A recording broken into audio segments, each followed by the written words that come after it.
है,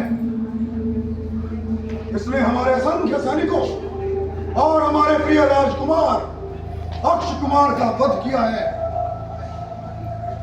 बोल वानर, किसके बल पर तूने हमारी लंका के उपवन में उत्पात मचाया? और मुझे तो यह जानकर अति आश्चर्य होता है कि इसके लिए तुम्हें ब्रह्मास्त्र चलाना पड़ा। मैं 100 योजन दूर से यात्रा कर यहाँ आया था। मैं भूखा था और भोजन मेरे सामने था, इसीलिए इस अशोक वाटिका पर अपना अधिकार समझते हुए जो खाने योग्य था वो मैंने खाया। इस दौरान पेड़ों की कुछ जड़ें उखड़ गई और कुछ पेड़ ही उखड़ गए। इसके लिए आपके कुछ सैनिकों ने मुझ भूखे पर प्रहार किया और मैंने उनका प्रतिकार किया।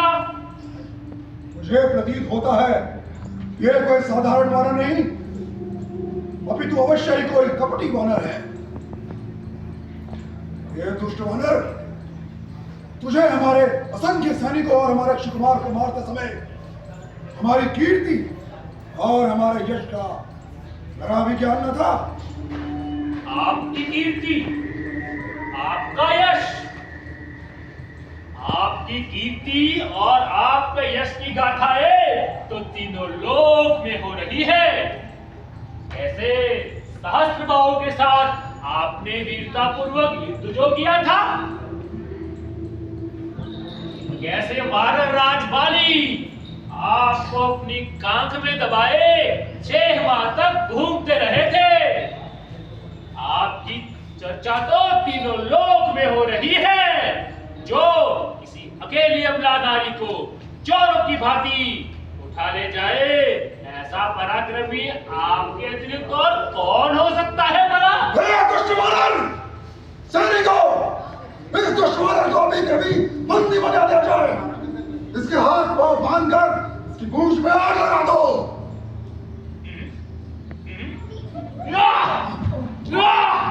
जय श्री राम, जय श्री राम, जय श्री राम, जय श्री राम। बहुत सुंदर।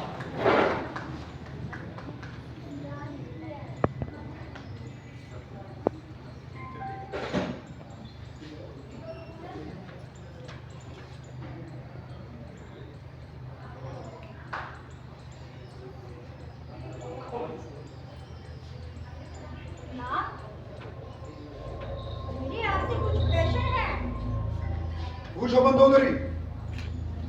जब आप सीता का अपहरण कर रहे थे, तब आपने साधु का ही वेश धारण क्यों किया, जबकि आप राम का वेश धारण कर सीता का हरण कर सकते थे? मुझे कह दिया मंदोदरी, सीता का हरण करते समय मैंने सबसे पहले राम का ही वेश धरा था, परंतु जैसे ही मैंने राम का वेश धरा, मेरा मन अति विचलित हो गया। सीता में मुझे एक मात्र रूप नजर आने लगा। हाँ, तुरंत मैंने अपना रूप बदला और एक साधु का रूप धारण कर सीता का हरण किया। और अब मैं सीता को लंका की रानी बनाऊंगा।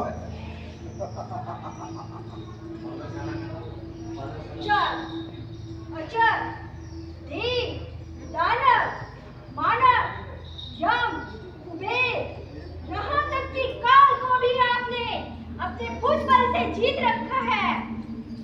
आपके संसद आपको समझा रहे हैं। आपकी माताजी, आपके पिताजी, आपके भ्राताजी ही नाथ, यदि प्राणी चाहे धर्म के लिए लड़े तो वो दोनों अवस्थाओं में वीर कहलाता